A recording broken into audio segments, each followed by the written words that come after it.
जय हरी माऊली. आता वारीनंतर 15-20 दिवसांनंतर मी आळंदीमध्ये काय करतोय तर तुम्हाला खरं सांगतो. वारी संपल्यानंतर जी आपण सिरीज बनवली त्याच्यानंतर मला त्याचा शेवट एखादा व्हिडिओ एक तर पंढरपूरला करायचा होता, नाही तर आळंदीला करायचा होता. पण मग आता घरी असल्यानंतर असं काही जुळून आलं का मी काल आळंदीला आलो, तर म्हटलं आज आता आळंदीला आलेलो आहे तर आज आळंदीचा व्हिडिओ बनवून घेऊ. पण इथे आल्यानंतर मला खरंच माहीत नव्हतं, पण इथे आल्यानंतर मला कळालं की आज माऊलींची आणि संत तुकारामांची पालखी आळंदीला येते पंढरपूरवरून. तर मग आज आळंदीला पोहोचते हे मला खरंच माहीत नव्हतं. हा इतका भारी कोइन्सिडन्स आहे. तर मग आता मी पालखीची वाट बघतोय.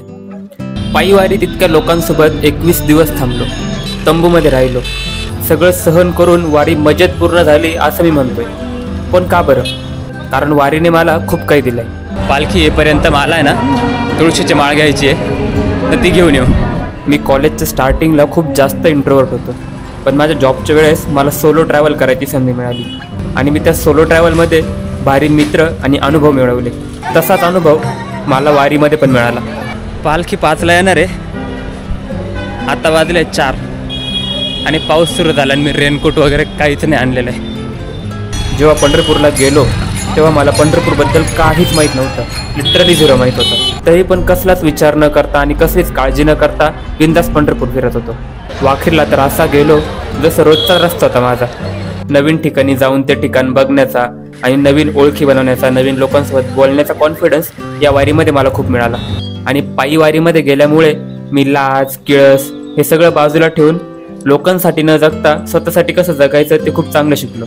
कारण पाय दुखले तर कुठेही बसायचं, वेळ मिळाला तर कुठेही झोपून घ्यायचं, झोप पूर्ण करायची, सकाळी सकाळी पाण्याच्या टँकर खाली गार पाण्यात आंघोळ करायची आणि अशा बऱ्याच गोष्टी होत्या. आणि वारीतून परत आल्यानंतर पण तो थॉट अजून पण आहे. आता पण मी लोकांना दाखवायचं म्हणून नाही, तर मला खरंच गरज असेल तर ते काम करतो. बऱ्याच जणांना हे आधीपासूनच माहिती असेल, कारण ते मला पण माहिती होतं. पण ते माहीत असणं आणि त्याचा प्रत्यक्षात अनुभव घेणं यामध्ये खूप फरक पडतो. आणि वारीने ही मोठी शिकवण मला खूप चांगली दिली. पालखीचं दर्शन काही झालं नाही, कारण आता वाजले 7:45. मी जवळपास 3:30-4 वाजेपासून आळंदीमध्ये गावामध्ये होतो. पण आता 7:45 झालेले तरी तुकाराम महाराजांची पालखी काय अजून आलेली नाही. पण आता जास्त वेळ थांबणं मला शक्य नव्हतं, म्हणून मी देव फाट्यावरून तिथे बघितलं कसं आहे, काय कसं सोहळा होतो, कसं स्वागत होतं ते बघितलं आणि आता घरी निघालो आहे.